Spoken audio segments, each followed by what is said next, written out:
नमस्कार दोस्तों, स्वागत है आपका आपके अपने यूट्यूब चैनल में।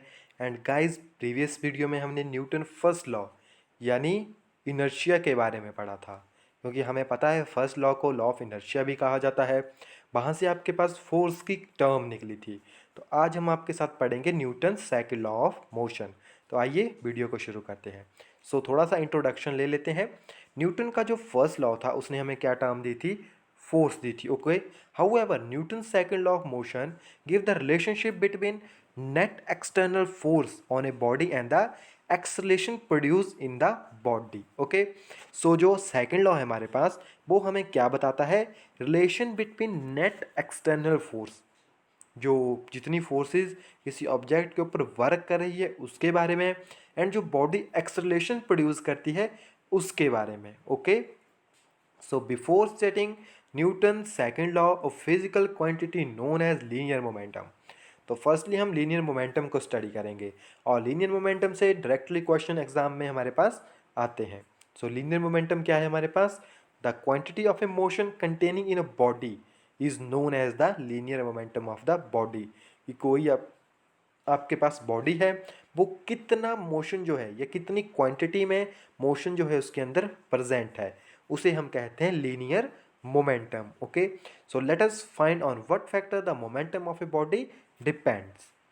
सो आपने दो बॉल यहाँ पे ले ली, ए एंड बी। जो ए है आपके पास वो हैवियर है किससे? बी से। And the mass of A m1 and greater than the mass of, तो m1 हमने मास ले लिया जो कि ज़्यादा है m2 से। And suppose both the ball are moving with same velocity. अब हमने क्या किया, जो दोनों बॉल्स हैं ए एंड बी वो सेम वेलोसिटी के साथ मूव कर रही है। एंड हमने थोड़ा सा उसके ऊपर ऑब्जर्वेशन की, force needed to stop the heavier ball is more. और हमने वहाँ पे देखा अगर आपके पास कोई हैवी बॉल है उसको रोकने के लिए हमें ज़्यादा जो फोर्स है वो रिक्वायर है, यानी उसको रोकने के लिए ज़्यादा फोर्स चाहिए। बट जो लाइटर बॉडी है उसको रोकने के लिए आपको कम फोर्स चाहिए। Okay, the show that heavier ball has more quantity of motion than the lighter ball, यानी जो आपके पास हैवी बॉडी है उसमें जो क्वांटिटी है मोशन की वो ज़्यादा है। तो आपके पास यहाँ पे एक और टर्म आ गई, लीनियर मोमेंटम जो है आपके पास डायरेक्टली प्रोपोर्शनल होता है मास के। तो अब आपको हमेशा याद रहेगा ये। एंड इन्होंने सेकंड सिचुएशन में क्या किया, two ball of same mass are moving with different velocity. अब इन्होंने उसकी वेलोसिटी चेंज कर दी। It is found that the force need to stop a fast moving ball is more than the force needed to stop a slow ball moving ball. अब इन्होंने क्या किया कि जो बॉल्स थी अब उनकी वेलोसिटी को चेंज कर दिया। तो अब उन्होंने देखा कि जो आपके पास बॉडी है जिसकी स्पीड ज़्यादा है उसको ज़्यादा फोर्स चाहिए रुकने के लिए। सो इन्होंने यहाँ से क्या निष्कर्ष निकाला आपके पास, the linear momentum of a body is directly proportional to velocity. यानी जो आपके पास लीनियर मोमेंटम है वो वेलोसिटी के ऊपर भी डिपेंड कर रहा है। इट मीन अगर वेलोसिटी ज़्यादा है तो इट मीन वहाँ पे ज़्यादा फोर्स चाहिए उसको रोकने के लिए। और लीनियर मोमेंटम हमारे पास क्या होता है? Quantity of motion. Okay, quantity of motion को रिप्रेजेंट करता है। तो यहाँ से हमारे पास लीनियर मोमेंटम की डेफिनेशन आ गई। हमारे पास क्या डेफिनेशन लीनियर मोमेंटम की? Product of mass into velocity. So linear momentum of a body is the product of mass and velocity of the body. Okay, I hope अब आपको ये कंसेप्ट एकदम detail में क्लियर हो चुका है कि लीनियर मोमेंटम क्या होती है, और अब आप इसको कभी भी नहीं भूलेंगे, मास इनटू वेलोसिटी। और ये आपके पास एक वेक्टर क्वांटिटी है। वेक्टर क्वांटिटी क्यों है? क्योंकि वेलोसिटी जो है आपके पास वेक्टर क्वांटिटी है। तो ऑल इससे आप इजी वे में अंडरस्टैंड रख सकते हैं कि ये जो है आपके पास एक वेक्टर क्वांटिटी है। So linear moment is a vector quantity whose direction is so that of a velocity and its magnitude is given as. तो इसका मैग्नीट्यूड आपके पास कुछ इस तरह से आता है। इसके यूनिट क्या होंगे? वेलोसिटी के मीटर पर सेकेंड और मास के केजी। सो केजी मीटर सेकेंड इनवर्स। और डायमेंशन फार्मूला क्या होगा? केजी के हमारे पास मास और जो हमारे पास एम एस यानी मीटर, मीटर के लेंथ और पर सेकंड के टाइम। ओके, तो हमारे पास इसका ये डायमेंशन फार्मूला भी आ जाता है। तो हमने काफ़ी इंपॉर्टेंट कंसेप्ट यहाँ पे आपके पास काफ़ी इजी वे में सीख लिया। अब हमारे पास आता है Newton second law of motion. So according to this law the time rate of change of linear momentum of a body is directly proportional to the net force on the body and the time taken to change in the direction of the applied force। तो ये है हमारे पास Newton second law. ये हमें linear momentum को represent करता है और ये कहता है लीनियर मोमेंटम डायरेक्टली प्रोपोर्शनल है हमारे पास नेट फोर्स के। ओके, नेट फोर्स के जो कि बॉडी के ऊपर अप्लाई हो रही है एंड कितना टाइम जो है बॉडी को अपनी पोजीशन चेंज करने में लग रहा है, यानी and this change take place in the direction of applied force. यानी जो आपके पास जिस तरफ से हम मान लीजिए कोई ऑब्जेक्ट है, इसको इस तरफ से फोर्स अप्लाई कर रहे हैं तो बॉडी जो है किस तरफ को अपनी डायरेक्शन चेंज कर रही है, क्या वो जो हम फोर्स अप्लाई कर रहे हैं उसी तरफ चेंज हो रही है। यानी D P is equal to change in motion of a body in time interval D, then D P by D T is equal to time rate of change of linear momentum. Okay, तो time of rate of change of linear momentum, इसको आप easy way में समझ सकते हैं कि कितने time में कितना लीनियर मोमेंटम जो आपके पास बॉडी का चेंज हो रहा है। जैसे हम आगे चलेंगे आपको ये डेफिनेशन और क्लियर होगी। सो यहाँ पे एक एक्सप्रेशन बनाया है आपके पास, तो इन्होंने फोर्स जो है डायरेक्टली प्रोपोर्शनल कर दी है आपके पास D P upon D T के। ओके, यानी टाइम के वो इन्वर्सली प्रोपोर्शनल हो गई एंड यानी change in time and P जो आपके पास लीनियर मोमेंटम यानी लीनियर मोमेंटम के डायरेक्टली प्रोपोर्शनल है। सो यहाँ से फोर्स आपके पास आ गई के जो यहाँ पे आपके पास प्रोपोर्शनलिटी कांस्टेंट है या constant of proportionality. So linear momentum हमें पता है rho is equal to M B. So जब हमने इस वैल्यू को यहाँ पे पुट किया तो हमारे पास यहाँ पे एक टर्म निकलती है, तो D B upon D T क्या होता है हमारे पास एक्सेलरेशन, यानी ए टर्म है ये, velocity with respect to time acceleration. So हमारे पास यहाँ पे एक्सेलरेशन आ गई, force is equal to mass into acceleration. तो हमारे पास यहाँ पे टू कंसेप्ट आ गए, one and linear momentum is equal to mass into velocity. फ़र्क कहाँ पे है आपके पास, केवल वेलोसिटी एंड मास का डिफरेंस है, बाकी सेम फॉर्मूले हैं आपके पास। सो यहाँ से आपके पास फोर्स भी आ गई, एक्सेलरेशन क्या होगी हमारे पास फोर्स पर या फोर्स अपॉन मास। ओके, ये क्वेश्चन एग्जाम में आया था कि relation between force mass and acceleration कौन सा लॉ आपको देता है, तो सेकंड लॉ जो है आपको ये देता है। ओके, तो इसको याद रखिएगा, काफ़ी इंपॉर्टेंट कंसेप्ट है ये। सो इसके जो यूनिट है हमारे पास, so the direction of the force is along the direction of the acceleration, यानी जो आपके पास डायरेक्शन है फोर्स की उसी तरफ होगी जिस तरफ एक्सेलरेशन है, ये दोनों एक साथ चलेंगे। And the force can be calculated by equation 3, तो यहाँ से हम फोर्स को भी कैलकुलेट कर सकते हैं एंड यहाँ से हमारे पास इसके जो यूनिट्स हैं वो आ जाएंगे। तो यूनिट आप यहाँ से निकाल सकते हैं एक्सेलरेशन के यूनिट एंड मास के यूनिट। सो यहाँ पे कंपोनेंट्स हैं फोर्स के, तो F is equal to F X I cap plus F y J cap, two components है, फोर्स हो गया, एक्सेलरेशन के कंपोनेंट्स आपके पास हो गए। सो इन्होंने इक्वेशन 2 के साथ इसको कंपेयर कर दिया है, तो जो आपके पास एफ एक्स आई एफ, तो इसको इन्होंने यानी फोर्स जो है मास इंटू एक्सेलरेशन है हमारे पास। सो हमारे पास ये एक्सप्रेशन यहाँ पे ड्रॉ हो जाते हैं। सो यहाँ पे आप इसका जो डायमेंशन फार्मूला है वो यहाँ से ड्रॉ कर सकते हैं, क्योंकि एम एस -2 एंड के जी। ओके, तो ये आपके पास इसके यूनिट आ जाएंगे यहाँ से, K G metre second inverse square. And यहाँ पे हमारे पास कुछ इंपॉर्टेंट टर्म्स हैं, तो न्यूटन लॉ ऑफ मोशन आपको क्या कहता है, F is equal to M में hold good only if mass of the body remain constant. ये अच्छा है आपके पास, बट इसमें मास जो है कांस्टेंट रहना चाहिए। And if mass of a body changes, अगर किसी बॉडी का मास चेंज कर रहा है तो हम फॉर्मूला यूज़ करते हैं F is equal to D T upon M B. And if force acting on a body increase its velocity, अगर आपके पास कोई बॉडी है और वो अपनी वेलोसिटी को इंक्रीज करे, then the force known as accelerating force, तो उस फोर्स को हम क्या कहते हैं, एक्सेलरेटिंग फोर्स कहते हैं। And if force acting on a body decrease its velocity, हम कहते हैं गाड़ियों में कि एक्सेलरेशन दीजिए, क्योंकि वहाँ पे एक्सेलेटर होता है, तो एक्सेलरेशन क्या करता है आपके पास, वेलोसिटी को इंक्रीज करता है। एंड हम वहाँ पे ब्रेक्स लगाते हैं, इट मीन वो वेलोसिटी को डिक्रीज करता है, तो उसे हम कहते हैं retarding force. Okay, and force of friction decreases the, तो हमें पता है फोर्स ऑफ फ्रिक्शन जो है डिक्रीज करता है आपके पास फ्रिक्शन को, जो कि ब्रेक्स में अप्लाई होते हैं, तो इसे हम इनडायरेक्टली जो है रिटार्डेड फोर्स भी कह सकते हैं। और फ्रिक्शन जो है आपके पास ऑलवेज अपोजिट साइड लगता है। अगर मोशन इस तरफ है तो फोर्स ऑफ फ्रिक्शन आपके पास इस साइड को लगेगा। ओके, हमारे पास यहाँ पे न्यूमेरिकल है फोर्स ऑफ 1 न्यूटन। 1 न्यूटन की फोर्स जो है अप्लाई हो रही है 1 ग्राम मास के ऊपर। सो आपको यहाँ पे एक्सेलरेशन कैलकुलेट करनी है। तो हमें पता है force is equal to mass into acceleration, but यहाँ पे आपको केजी में चाहिए। तो जब हम इसको केजी में कन्वर्ट करेंगे तो 1 gram is equal to 10⁻³ kg। Okay, so हमारे पास ये फार्मूला है।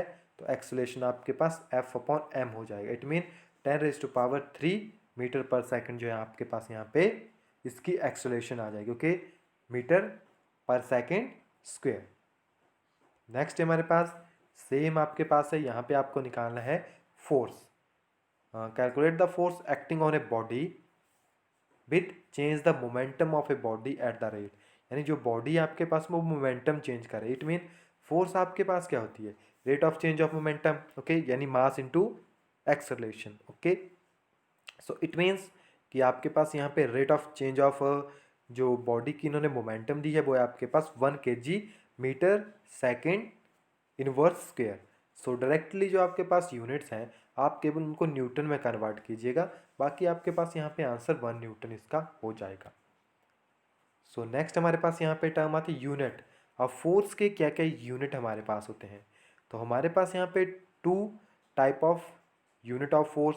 First is absolute unit of force, second is gravitational unit of force. So absolute unit of force क्या होता है हमारे पास, a force is said to be absolute unit of force if it produce unit acceleration in a body of unit mass. यानी अगर हम उसे acceleration के साथ कंपेयर करते हैं तो फर्स्टली आता है सीजीएस में, तो absolute unit of force is dyne. Okay, अगर सीजीएस की बात करें तो एब्सोल्यूट यूनिट क्या है हमारे पास, डाइन है। और इसकी डेफिनेशन है force is equal to mass into acceleration. So 1 dyne is equal to 1 g into 1 centimetre second inverse. So 1 gram centimetre second inverse square. Okay, so इन्होंने थोड़ा सा एक्सप्लेन किया है force is said to be 1 dyne if it produce 1 centimetre second inverse square acceleration of a body of 1 gram mass. Okay, तो इसको आप यहाँ से देख लीजिएगा, इतना ही ज़्यादा इंपॉर्टेंट नहीं है बट फिर भी एग्जाम में आ सकते हैं, सो पढ़ना जरूरी है। एंड इन एसआई सिस्टम की बात करें the absolute unit of force is newton. तो एसआई में न्यूटन होते हैं। So force is equal to mass into acceleration. तो न्यूटन में हम बात करते हैं केजी की, सीजीएस में हम बात करते हैं ग्राम की। ओके, एंड अगर बात करें इनका रिलेशन की तो 1 न्यूटन जो है आपके पास 10⁵ डाइन के बराबर होता है। ये एग्जाम में पूछा जा सकता है कि 1 न्यूटन किसके बराबर आपके पास होता है, तो 10⁵ डाइन। नेक्स्ट है हमारे पास ग्रेविटेशनल यूनिट ऑफ फोर्स। तो ग्रेविटेशनल यूनिट ऑफ फोर्स आपको क्या बताते हैं, force is said to be gravitational unit of force if it produce acceleration equal to acceleration due to gravity. कि अगर जो एक्सेलरेशन है हमारे पास वो अगर एक्सेलरेशन ड्यू टू ग्रेविटी के बराबर हो जाता है। तो इसमें हमारे पास जो सीजीएस में यूनिट होते हैं GWT। Okay, and gram force, so यानी ग्राम वेट या ग्राम फोर्स। तो हमारे पास यहाँ पे जो वैल्यू आती है वो आती है 1 gram force is equal to 980 dyne. Okay, ये क्वेश्चन एग्जाम में आया है। सो ये आपको एकदम अच्छे से क्लियर होना चाहिए। एंड बाकी ये डेफिनेशन वही है जो हम ऊपर स्टडी कर रहे थे। एंड 1 GF को अगर न्यूटन में बात करें तो 9.8 न्यूटन जो है इसकी वैल्यू हमारे पास होती है। ओके गाइज, सो यहाँ पे इन्होंने थोड़ा सा इसको डिफ्रेंशिएट किया है। सो इसको हम बाद में स्टडी करेंगे जब हम ग्रेविटेशनल की बात करेंगे। सो यहाँ पे हमारे पास कंसिक्वेंसेस है सेकंड लॉ ऑफ मोशन के। सो कंसेप्ट ऑफ इनर्शियल मास। सो हमारे पास यहाँ पे टर्म आती है it is matter of common experience that the acceleration produce in a body is greater if large force is apply. तो ये आपको बताता है अगर फोर्स जो आपके पास डायरेक्टली प्रोपोर्शनल होती है एक्सेलरेशन के, फोर्स ज़्यादा होगी एक्सेलरेशन भी ज़्यादा होगा। It mean m is the constant of proportionality and is equal to inertia mass of the body. क्योंकि मास तो कांस्टेंट रहेगा, केवल एक्सेलरेशन को हम इंक्रीज कर सकते हैं with the help of force. So हमने दो बॉडीज़ यहाँ पे मान ली m1 m2, okay, same force उनके ऊपर अप्लाई की है। सो एक्सलेशन कितना प्रोड्यूस होगा उनके ऊपर, a is equal to F1 upon m2 and A2 is equal to F upon m। So directly बात है कि m1 m2 के ऊपर डिपेंड करेगा। So acceleration A1 A2 is equal to m2 upon A1। So m1 जो है वो always ज़्यादा होगा m2 के, एंड देन A1 जो है आपके पास कम होगा A2 के। So this show that small acceleration is produce in a heavier body than a lighter body, यानी जो आपके पास छोटी बॉडी है वो ज़्यादा एक्सलेशन प्रोड्यूस करती है as compare to heavier body.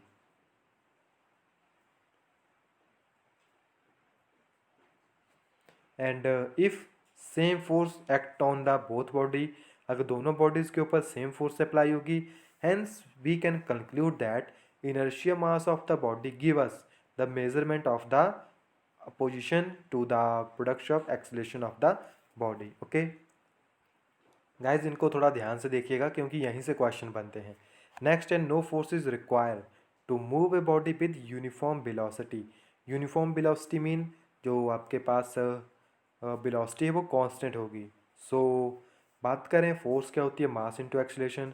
So then अगर बॉडी आपके पास यूनिफॉर्म वेलोसिटी में मूव कर रही है तो फोर्स ऑटोमेटिकली आपके पास जो है ज़ीरो हो जाती है क्योंकि एक्सीलरेशन ज़ीरो हो जाएगा। एंड अगर सेकंड न्यू लॉ की बात करें तो इससे आप फोर्स को मेज़र कर सकते हैं। Force is equal to mass into acceleration, और एक्सीलरेशन आपके पास dv upon dt। Okay, so know mass and ये knowing mass change in velocity in a given time interval as f can be calculated, and acceleration motion is always due to the application of net external force। जो acceleration motion है आपके पास वो हमेशा जो हम बाहर से फोर्स अप्लाई करते हैं वो उसी के ऊपर ही वेरी करता है। एंड नेक्स्ट यहाँ पे आपके पास एप्लीकेशंस हैं। जो सेकंड लॉ है आपके पास, जैसे cricket player lower his hand while catch a ball. आपने देखा होगा, जैसे आपने अगर बचपन में क्रिकेट खेला है तो आप देखोगे जैसे आप कोई बॉल को कैच करते हैं तो जैसे बॉल यहाँ पे आई तो मान लीजिए ये मेरा हाथ है, इससे मैंने इसको पकड़ा, तो हम क्या करते हैं अपने हाथ को यहीं पे स्टॉप नहीं करते, हम साथ में उसको मूव भी करते हैं। ओके, मूव क्यों करते हैं, क्योंकि हमें वहाँ पे कम दर्द होता है। कम दर्द होता है उसका रीज़न क्या है, अगर हम यहीं पे उसको कैच करेंगे तो हमें ज़्यादा दर्द होगा। अगर हम यहाँ पे उसको टाइम देंगे नीचे आने के लिए और यहाँ तक बॉल मूव करेगी हमारे हाथ में तो हमें दर्द नहीं होगा। रीज़न क्या है उसका, the player has to apply a retarded force. आपने देखा होगा जैसे कोई गाड़ी मूव कर रही है, अगर सडनली ब्रेक लगती है तो क्या होता है, टायर जो है नीचे रोड में रगड़ते हैं। इट मीन वहाँ पे ज़्यादा फ्रिक्शन पैदा होता है। इट मीन जो रिटार्डेड फोर्स है वो काफ़ी कम टाइम में ही अप्लाई हो गई है। तो अगर ज़्यादा टाइम के लिए रिटार्डेड फोर्स लगेगी, जैसे मान लीजिए हम जैसे टू व्हीकल होता है उसमें अगर हम सडनली ब्रेक लगाते हैं तो क्या होता है, वो स्किट हो जाता है। बट अगर जो ब्रेक्स है वो काफ़ी यानी तकरीबन 5 to 6 सेकेंड लगेगी तो क्या होगा, वो स्किट नहीं होगा। तो बात कहाँ पे आती है आपके पास, change the momentum of the ball, कि बॉल का जो मोमेंटम है वो कितने टाइम में चेंज हो रहा है। अगर वो सडनली चेंज होता है तो वो ज़्यादा इफेक्ट डालता है। If the player does not lower his hand while catch the ball the time of reduce the momentum of the ball become zero, यानी बॉल का जो मोमेंटम है उसको टाइम लगा है कम होने में। सो लार्ज रिटार्डिंग फोर्स, तो वो वहाँ पे काफ़ी ज़्यादा रिटार्डिंग फोर्स, जितनी भी बॉल के अंदर फोर्स होगी वो हमारे हाथ को दे देगी। जैसे मान लीजिए वो 100 न्यूटन की फोर्स 10 न्यूटन की फोर्स लेके आ रही है तो वो उसी टाइम 10 न्यूटन की फोर्स जो है उसे दे देगी हाथ को। इट मीन काफ़ी ज़्यादा पेन होगा। बट अगर हम अपने हाथ को नीचे लेके आएंगे, मान लीजिए 5 सेकेंड तक जो है हाथ मूव करता रहा, इट मीन वो आपके पास पर सेकंड में केवल 2 न्यूटन की फोर्स लग रही थी। इट मीन फोर्स कम हो गई आपके पास। So change in momentum of the ball, hence hand जो है इंजर्ड हो सकता है। So when the player lower his hand while catching the ball the time to stop the ball increases. So अगर आपके पास ज़्यादा टाइम के लिए ब्रेक्स लगेगी सो कम रिटार्डेड फोर्स वहाँ पे पैदा होगी। सो change in momentum of the ball, therefore hand जो है आपके पास हम नीचे करते हैं हैंड को। ओके, तो ये एप्लीकेशन है जो कि काफ़ी इंपॉर्टेंट है आपके लिए। नेक्स्ट आता है person fall on A cemented floor get injured. आपने देखा होगा कोई अगर पर्सन है, जैसे आप मान ली 10 फुट से छलांग लगाते हैं तो जैसे स्टंटमैन होते हैं वो नीचे जो स्पंज या आप कहेंगे फोम टाइप सब्सटेंस यूज़ करते हैं, यानी कोई नरम चीज़ जिसके ऊपर वो गिरे। अब इसका रीज़न क्या है, अगर वो हार्ड के ऊपर गिरेंगे तो क्या होगा, इंजरी होगी, यानी जो उनका कांटेक्ट टाइम है नीचे आने का, जितनी फोर्स वो लेके आए थे उतनी फोर्स उससे भी लगेगी। ओके, यानी अगर आपके पास जो चेंज इन मोमेंटम है, ओके, हमने देख लिया फोर्स क्या है हमारे पास, चेंज इन मोमेंटम। ओके, यहाँ पे हमने एक टर्म पढ़ी थी,